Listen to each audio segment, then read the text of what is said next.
Jumpa lagi Sken Oke. bersama Bung Firdaus Ilyas. Iya, berjumpa lagi kita, Bung Meldi Rendra. OCC RP mengeluarkan tentang finalis ya, kejahatan dan korupsi di dunia, dan saya dalam hal ini berita yang bisa kita jadikan pegangan kuat bahwa Jokowi termasuk dalam hal itu, dan ini yang selama ini diduga-duga oleh teman-teman civil society tapi tidak bisa dibuktikan. Namun argumentasi-argumentasi dari lembaga atau jurnalis dunia yang melakukan eh, pengamatan-pengamatan korupsi dan kejahatan-kejahatan nasional mengeluarkan rilis bahwa Jokowi adalah salah satu figur yang masuk dalam kategori itu, Bung Firdaus. Iya, Bung Meldi. Iya, di akhir tahun 2024 kemarin ya, kita dikagetkan dengan berita publikasi reporting dari OCCRP, jadi organisasi nirlaba atau semacam NGO di Eropa sana, gitu ya, Organized Crime Corruption Reporting Project, yang secara rutin ya sudah, kalau tidak salah ini tahun ke-14 ya, mereka mengeluarkan semacam nominasi person yang terkait dengan kejahatan terorganisasi dan corruption di seluruh dunia begitu.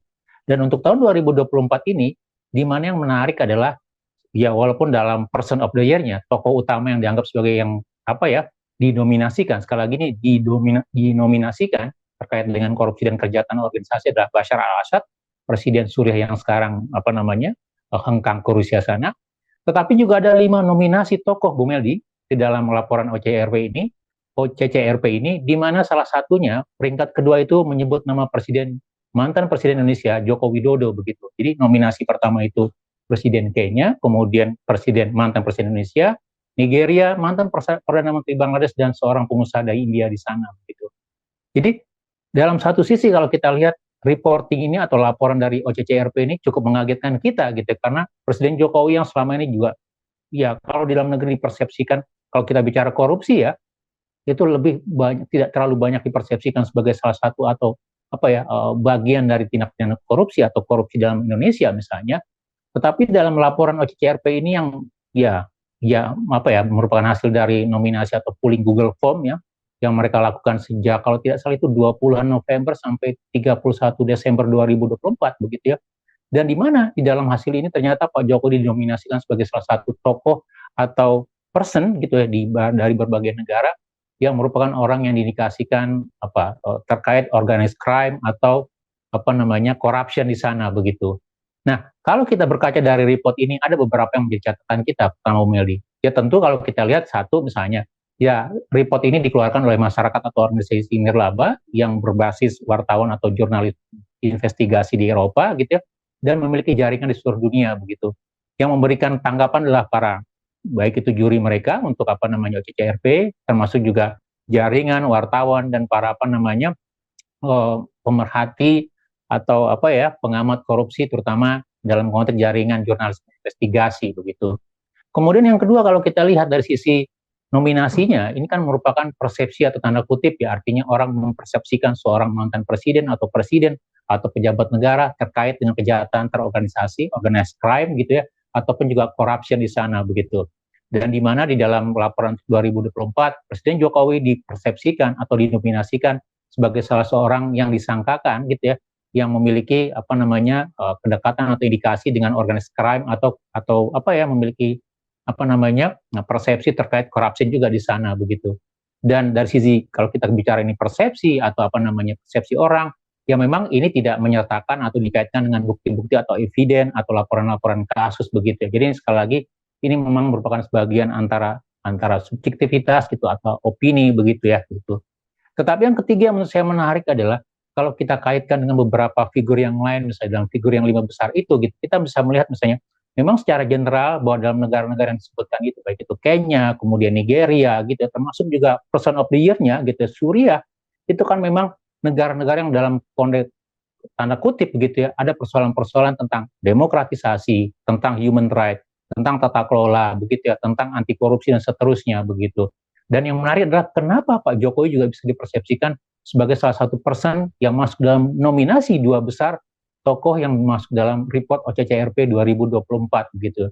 Artinya apa? Ada sisi lain yang bisa kita lihat gitu, tidak hanya mungkin dalam konteks korupsi gitu ya, tapi juga bicara tentang bagaimana tata laksana pemerintahan demokratisasi atau isu HAM dalam konteks bernegara begitu.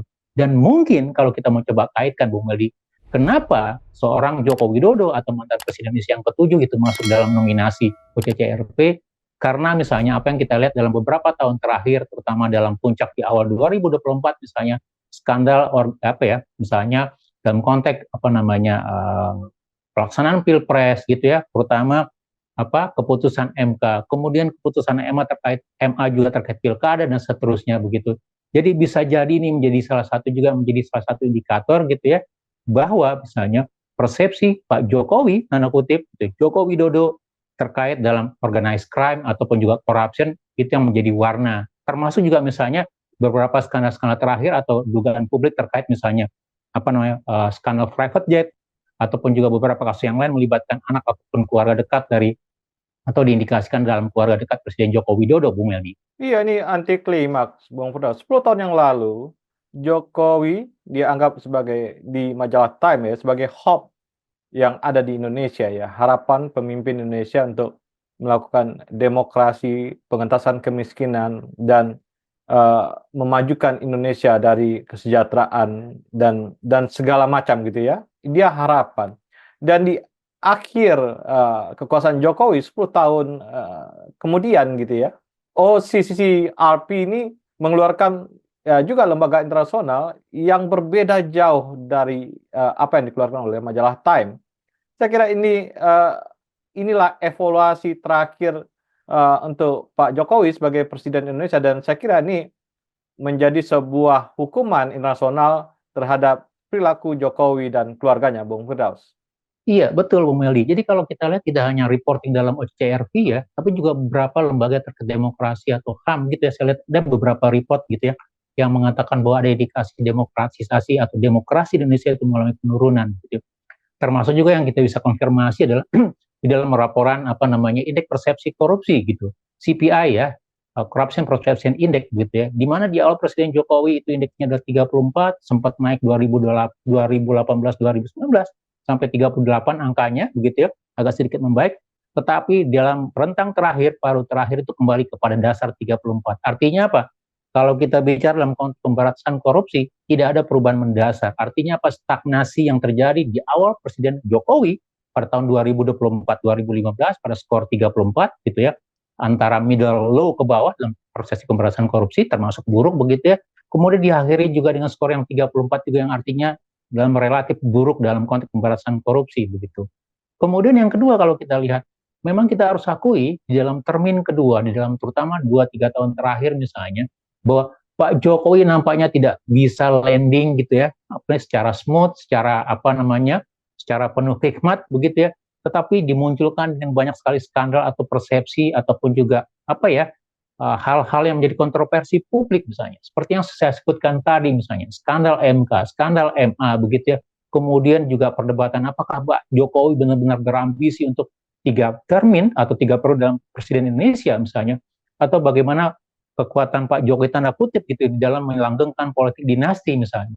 Ini yang menjadi catatan-catatan buruk sehingga nilai raport akhir gitu ketika presiden selesai dalam 2 terminnya sesuai dengan peraturan konstitusi misalnya itu tidak memberikan nilai yang baik, impresi yang baik begitu. Jadi satu catatan buruk dikelam di akhir, walaupun di awal dicatatkan misalnya dalam majalah Time atau beberapa pemberitaan dunia misalnya, Pak Jokowi memberikan harapan demokrasi baru Indonesia, harapan baru presiden yang berasal dari latar belakang tokoh biasa gitu ya, tetapi bisa menjadi presiden itu sebagai sesuatu yang baru dalam terobosan demokrasi. Tetapi di ujungnya begitu ya bahwa inilah yang disebut sebagai godaan dari kekuasaan, Bung Meldi. Power tend to corrupt, absolute power corrupt absolutely. Dan ini yang nampaknya tidak bisa dengan baik dikelola atau diselamatkan oleh Pak Jokowi pada ujung kekuasaannya gitu ya. Sehingga pada akhirnya yang banyak muncul adalah catatan-catatan miring, catatan-catatan minor terhadap kekuasaan pemerintahan Jokowi misalnya. Dan saya pikir ini menjadi satu pembelajaran penting buat kita gitu ya. Bahwa kalau pemimpin di ujung kekuasaannya tidak pandai mengelola jabatannya, tidak pandai mengelola kekuasaannya begitu, termasuk juga bingung membedakan mana kepentingan pribadi dan mana kepentingan publik misalnya, ini yang menjadi salah satu record yang terakhir yang bisa menjadi sebuah pembelajaran menurut saya Bung Meldi. Jadi ini yang menjadi pembedanya betul sekali dalam pemerintahan Jokowi begitu. Ya, approval rating lah menjadi sebab ya di antara lainnya karena sebenarnya masyarakat sipil dari awal telah melakukan banyak kritik terhadap Jokowi ya, banyak hal untuk demokrasi, untuk politik, untuk kesejahteraan. Namun Jokowi enggan mendengarkannya dan dia membanggakan approval ratingnya yang tinggi, dia tetap didukung oleh masyarakat gitu ya. Ini membutakan Jokowi. Kesalahan-kesalahan yang terjadi di Jokowi itu dilihat oleh Jokowi bukan sesuatu yang substansial sehingga dia dengan percaya dirinya tetap melihat bahwa dia didukung penuh oleh masyarakat dan dia tidak peduli oleh kritikan oleh masyarakat sipil, Bung Firdaus.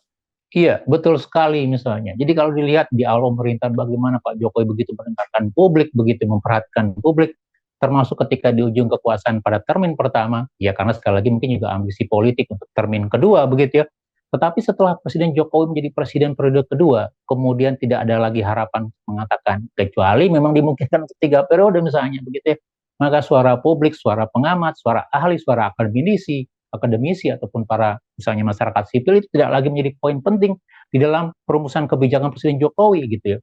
Kita ingat pertama kali Presiden naik dalam termin kedua yang terjadi adalah revisi Undang-Undang KPK, Bu Meldi. KPK kemudian dikerangkeng menjadi seperti saat ini sehingga akhirnya kita lihat inilah KPK dalam produk pemerintahan Jokowi misalnya. Begitu juga dalam sisi demokratisasi dan persoalan-persoalan dasar kemanusiaan misalnya begitu. Dan ini yang menurut saya menjadi satu catatan. Kalaupun juga seorang presiden pada akhirnya meninggalkan publik yang memberikan otorisasi atau kekuasaan kepadanya, maka publik juga pada akhirnya akan menilai bahwa presiden tersebut bukanlah bagian dari seorang negarawan misalnya, seorang yang layak menjadi catatan penting atau menjadi panutan untuk pemerintahan ke depan misalnya. Dan saya pikir kenapa pemerintahan Jokowi cukup bertahan, salah satunya karena tadi misalnya bantuan sosial, politik populis misalnya gitu ya, yang notabene yang pada akhirnya tidak membuat fondasi ekonomi, fondasi keadilan, fondasi kesejahteraan itu bisa cukup kokoh misalnya. Ini yang terjadi begitu. Tapi sekali lagi yang kita lihat dari hasil report dari OCCRP misalnya, ini menjadi catatan penting kita misalnya, bahwa pandai-pandailah dalam mengelola kekuasaan, pandai-pandailah dalam mengelola otoritas publik misalnya. Nah sekali lagi, kekuasaan itu memiliki dua sisi. Satu sisi bisa menghantarkan kebijaksanaan untuk kepentingan publik, tapi di sisi lain kekuasaan itu memberikan godaan untuk menjadi otoritarian misalnya, atau menjadi salah satu yang sangat mementingkan kepentingan sendiri misalnya. Jadi saya pikir ini menjadi catatan penting buat kita, pembelajaran penting buat kita misalnya. Ada hal-hal lain di balik kekuasaan begitu ya.